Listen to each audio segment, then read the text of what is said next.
నాగ వెంకటేష్ అని అయితే నేను 11:30కి ఇప్పుడే డ్యూటీ నుంచి వచ్చి వెళ్ళాను. వెళ్తే వెళ్ళేటప్పుడు కూడా నేను డైలీ వెళ్ళేటప్పుడు షాప్ చూసుకుని వెళ్తాను. అలాగే చూసుకుని వెళ్ళినప్పుడు కూడా ఏటి లేదు.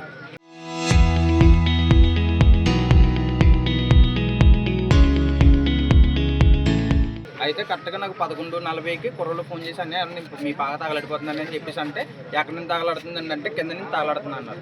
కన్ఫర్మ్గా ఇదైతే ఎవరో కావాలని చేసిందే కానీ ఇదైతే పవర్ సర్క్యూట్ గట్ట చేసింది అయితే కాదు. కన్ఫర్మ్గా ఇదైతే ఎవరో కావాలని చేశారు.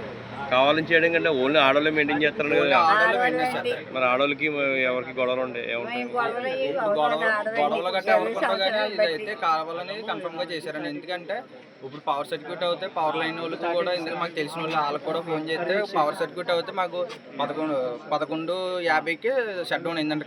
పవర్ వైర్లు తగలడిపోయాక అప్పుడు షట్ డౌన్ అయిందండి. ఇది మొదలైంది 11:35 నుంచి అప్పటి నుంచి స్టార్ట్ అయింది. అది ఎవరికి మీద అనుమానం ఉందండి మీకు? అంటే ఎవరి మీద అనుమానం ఉందంటే చాలా మంది ఉన్నారన్న కానీ ఎవరు చేశారన్న తెలియదు. అంటే మీకు ఏ విధంగా న్యాయం కావాలనుకుంటున్నారు మీరు? ఆ విధంగా అంటే మాకు దీని పరిష్కారం చూపెడితే చాలండి. ఒకసారి లైన్ చెప్పమ్మా, ఏమింది? ఏంటండి ఇప్పుడే 11 గంటలకు కొట్టుకట్టుకుని వెళ్ళేవండి. 10:30 అయ్యిందండి. 10:30కి వెళ్ళేవండి. 10:30కు మా మనవడు వెళ్ళారు. మా మనవడు వచ్చాడటండి. ఇలాగే వచ్చినప్పుడు ఏమీ లేదటండి. మీది ఏంటమ్మా, ఏం చేస్తారు ఇక్కడ? ఏంటి కొట్టేదండి. ముగ్గురు ఆడవాళ్ళు, మా మగవాళ్ళు గట్రా లేరండి. ఎన్నాళ్ళు బట్టి కొట్టారు? మీది 20 సంవత్సరాలు పైన అవుతుందండి.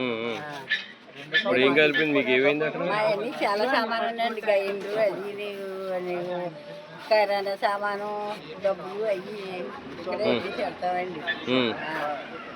మొత్తం ఎంత ఉంటుంది దాంట్లో ఆస్తి నష్టం కదా మీకు? ₹1,00,000 ఉంటుందండి. అంతా సామానాలతో సైతంగాన ₹1,00,000 సామాను ఉంటుంది.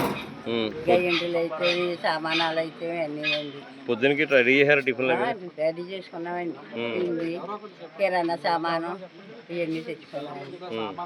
మా పెద్ద కోళ్ళకి ఒంట్లో బాగా రాలేదండి. మా ఇద్దరే 10:30 అయ్యిందండి. మేము వెళ్ళాం, వెళ్ళి కూర్చున్నామండి. అంతే అసలుకి పిల్లడు వచ్చాడండి. అప్పుడు ఏమీ లేదటండి. ఏమీ లేదు. ఏమైందంటారా? మాది ఏమండి మరి మేము అయితే శుభ్రంగా నీళ్ళు వచ్చి ఆర్పించానండి. పుట్టిపోయిలు కూడా డబ్బాలు కూడా బయట పెట్టానండి. ఏమి కూడా గ్యాస్ అది కాదండి. మరి అంటే ఇప్పుడు అనుకోకుండా జరిగిందంటారా? ఎవరైనా కావాలని చేసిందంటారా? ఏమనండి మరి మాకు అవి తెలియదండి. మరి ఎవరేం చేశారో అలాంటి తెలియదండి.